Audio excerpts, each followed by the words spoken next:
सबसे पहले हम जानते हैं एलएलबी क्या है। What is LLB? तो दोस्तों, एलएलबी एक डिग्री कोर्स है जिसका फुल फॉर्म होता है बैचलर ऑफ लेजिस्लेटिव लॉ, जिसे आमतौर पर बैचलर ऑफ लॉ भी कहते हैं। ये एक लॉ की डिग्री होती है।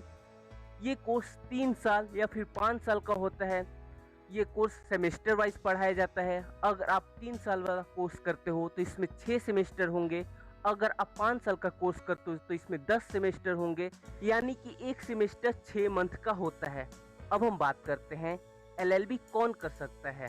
तो दोस्तों, एलएलबी अगर आप 12th पास किए तब भी आप कर सकते हैं। अगर आपने अपनी ग्रेजुएशन कंप्लीट कर ली है तब भी कर सकते हैं।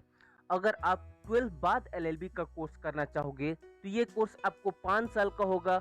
ये एक इंटीग्रेटेड कोर्स होता है जिसे बीए एलएलबी कहते हैं। और अगर आप ग्रेजुएशन के बाद एलएलबी का कोर्स करना चाहोगे तो ये कोर्स 3 साल का होगा। अगर आप ग्रेजुएशन के बाद ये कोर्स करना चाहते हो तो ग्रेजुएशन आपकी कोई भी स्ट्रीम हो, आप ये कोर्स कर सकते हो। आपने चाहे बीए किया हो, यानी कि ग्रेजुएशन में अगर आपकी आर्ट्स स्ट्रीम है, आपकी साइंस स्ट्रीम है, अगर आपकी कॉमर्स स्ट्रीम है, तब भी आप ग्रेजुएशन के बाद एलएलबी का कोर्स कर सकते हैं। अब बहुत सारे लोगों के मन में एक सवाल आ रहा होगा कि अगर उन्हें एलएलबी का कोर्स करना है तो उन्हें कौन सा कोर्स करना चाहिए? 5 साल वाला कोर्स करना चाहिए या फिर 3 साल वाला कोर्स करना चाहिए? तो मैं आपको यहाँ पे बता दूं कि आप 5 साल वाला भी कोर्स कर सकते हैं, आप 3 साल वाला भी कोर्स कर सकते हैं। लेकिन अगर आपने पहले से ही डिसाइड कर लिया कि आपको एलएलबी का कोर्स करना है तो बेहतर यही होगा कि आप 12th के बाद बीए एलएलबी का जो इंटीग्रेटेड कोर्स होता है उसे आपको करना चाहिए। इससे फ़ायदा आपको ये होगा कि इसमें आपको 1 साल आपका बच जाएगा। ये आपको टोटल कोर्स 5 साल का होगा। लेकिन अगर आप 12th के बाद ग्रेजुएशन करते हो जो कि 3 साल का होता है, उसके बाद आप एलएलबी का कोर्स करते हो जो कि 3 साल का होता है, तो ये दोनों कोर्स को मिला के 6 साल लगेंगे। लेकिन अगर आप 12th के बाद डायरेक्ट बीए एलएलबी का इंटीग्रेटेड कोर्स करते हो जो कि 5 साल का होता है। अब हम बात करेंगे कि एलएलबी कोर्स की फीस कितनी होती है, लेकिन उससे पहले हम जानेंगे कि एलएलबी कोर्स करने के लिए एज लिमिट क्या है। तो मैं आपको बता दूं कि अगर आप 12th के बाद एलएलबी का इंटीग्रेटेड कोर्स करना चाहते हो तो उसके लिए जो आपकी मैक्सिमम एज है वो 20 या फिर 22 साल होनी चाहिए। अलग अलग यूनिवर्सिटीज़ में ये थोड़ा सा ऊपर नीचे हो सकता है। अब हम फाइनली बात कर लेते हैं कि एलएलबी कोर्स की फीस कितनी होती है। तो देखो दोस्तों, एलएलबी कोर्स की जो फीस है ये बहुत ज़्यादा डिपेंड करता है यूनिवर्सिटीज़ पे, क्योंकि सारी यूनिवर्सिटीज़ की जो एलएलबी की फ़ीस होती है वो सेम नहीं होती है। अगर आप प्राइवेट यूनिवर्सिटी से एलएलबी का कोर्स करना चाहोगे तो इसकी फ़ीस बहुत ज़्यादा होगी, यानी कि 1 साल की फ़ीस आपको 1 लाख 1.5 लाख रुपए तक जाएगी।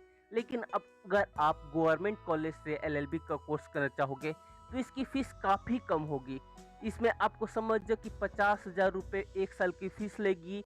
अगर हम सेमेस्टर वाइज बात करें तो बहुत सारी यूनिवर्सिटीज़ में 20,000 रुपये 25,000 रुपये पर सेमेस्टर फीस लगती है। अगर आपको एलएलबी कोर्स में एडमिशन लेना है तो इसके लिए एंट्रेंस एग्ज़ाम देने पड़ते हैं। बहुत तरीके के एंट्रेंस एग्ज़ाम होते हैं, लेकिन जो सबसे मुख्य और जो सबसे फेमस एंट्रेंस एग्ज़ाम है वो है क्लैट का, यानी कि कॉमन लॉ एडमिशन टेस्ट। दोस्तों, ये ऑल इंडिया लेवल पे होता है। लेकिन इसके अलावा और भी बहुत सारी यूनिवर्सिटीज़ हैं जो खुद का एलएलबी का एंट्रेंस एग्ज़ाम कराती है। तो आप जिस भी शहर में हैं उस कॉलेज में आप एलएलबी का कोर्स कर सकते हैं। अब हम लोग जान लेते हैं एलएलबी कोर्स करने के क्या क्या फ़ायदे हैं। अगर आपका इंटरेस्ट लॉ में है तो लॉ की पढ़ाई करके आप आगे जाके लॉयर बन सकते हैं। आप उससे भी आगे जाके जज बन सकते हैं, आप सुप्रीम कोर्ट के जज बन सकते हैं। दोस्तों, ये बहुत ही रेस्पेक्टेड जॉब है। अगर आप लॉयर बन जाते हैं, आप जज बन सकते हैं, तो इसमें आपको बहुत ज़्यादा अच्छी खासी सैलरी भी मिलेगी। अगर आप सैलरी के बारे में जानना चाहते हैं तो आप कमेंट करके बताइए कि सैलरी के ऊपर वीडियो बनाऊं, तो मैं आपको लॉयर की सैलरी, जज की सैलरी, इन सभी के ऊपर एक अच्छी सी वीडियो बना दूंगा, जिससे आपको आइडिया लग जाएगा कि किसकी कितनी सैलरी होती है। तो दोस्तों, आप अगर चाहते हैं तो प्लीज़ इस बात को कमेंट में ज़रूर बताएं और इस वीडियो को लाइक भी कीजिए, शेयर भी कीजिए। चैनल पे पहली बार है तो चैनल को सब्सक्राइब करके बेल आइकन प्रेस कर दीजिए। मुझे उम्मीद है कि आपको वीडियो पसंद आई होगी। आप सभी ने इस वीडियो को देखा, आपका बहुत बहुत धन्यवाद।